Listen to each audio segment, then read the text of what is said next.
Hey guys, what's up? Brian here with your PFC Training Minute. Welcome to 2 is 1, 1 is none revisited. A number of years ago, we addressed this age-old adage and concept about 2 being 1 and 1 being none, and how that pertains to the handgun and how that pertains to the carbine. If you're a gun collector, that's totally cool. Do your thing. If you use your guns for defensive purposes, we get a lot of questions about how we have them set up, how many we should have, so on and so forth. So set out here on the hood of the car, I've got 2 of my carbines, 2 of my handguns, and the ultimate objective is to try and get commonality as close as we possibly can. In the case of the handguns here, I've got 2 Glock 17s, one is tan, one is black.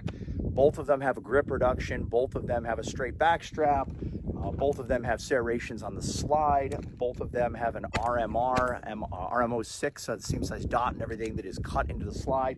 Both of them have Dawson Precision plain black backup iron sights. Both of them have a weapon mounted light. This is where we do have a slight divergence right here. I've got one that's got a Surefire X300 Ultra that's on it, and then the other one has the new Mod Light weapon mounted light, which I was giving that a try.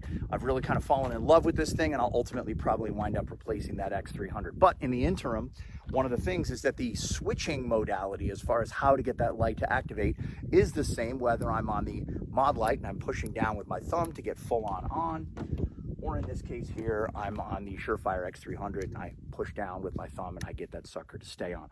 Both of them also have triggers from Grant Defense aftermarket Glock triggers, which are, that's our go-to, they're fantastic. So one of the reasons for this is because I have kind of a work gun, kind of a training gun, kind of a home defense gun. Also, we break stuff commonly breaks. I don't care how good it is, how high the quality is or whatever. And also if you're training enough, like we say, a race car driver is ultimately gonna go through a set of tires. So when we break stuff, which we regularly do, it's a 2-second pause to simply go grab the other gun. Or if absolutely necessary, one can cannibalize off the other.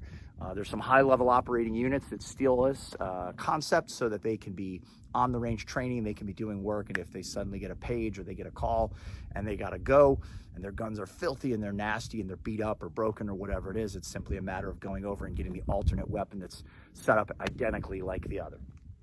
On my carbines, kind of going from the back to the front, both of them have the same Magpul model and style stock with a riser on it. Both of them have the same pistol grip that's set up the same way. Both of them have Geissele triggers. Both of them have a upper receiver that does not feature a forward assist. Both of them have Sons of Liberty Gunworks bolt carriers inside of them. Both of them have a Geissele charging handle. This is where we hit a little bit of a difference point on these. I've got one that's got a 1-power RMR optic on it, and then the other one has a Nightforce variable power 1-to-8 optic on it. So one could look at that, and obviously visually you can see there's a huge difference, but that Nightforce optic is capable of being dialed down to 1 power. So if it's at 1 power, I'm gonna get the same style of operation out of it as I would on the one that only has the 1 power that's mounted on the top. Also, both of those optics are the same height, 1.93 inches above bore, or above the rail rather. And they both feature ScalarWorks mounts, which I can dial the knob super duper quick and swap them over from one to the other if I need to. Both of them have the same model sling on them, different colors. One's a desert thing, one's a woodland thing, but same in that regard. Continuing forward, both of them have the same rail. Both of them have a hand stop and the exact same address on the rail. We get a little bit of divergence up on the front as far as lasers go.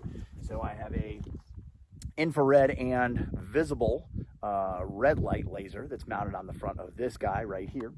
And then I've got a infrared only laser that's mounted on the front of this guy here. However, the switching style and the location of the switch to turn those on, activate them, is virtually in the identical location. Both of them feature a Mod Light weapon light with the same output head located in exactly the same location that allows my thumb to naturally find that and activate it. And then we do have a deviation again as I'm trying out the new Sons of Liberty Gunsworks kind of neutral bias, their new muzzle compensation device. I'm trying to remember what it's called. Nox is what it's called. And this is a PWS one. But for all intents and purposes, we're probably looking at about 90% commonality between these so that I can go from one to the other, Monday, Wednesday, Friday, whatever it may be, pick that thing up and go, whether I'm breaking one, one's dirty, forget one, who knows where, traveling with one, whatever the issue may be. Strongly advocate that you adopt this philosophy. It's helped me out of a pinch more than one time. Be safe.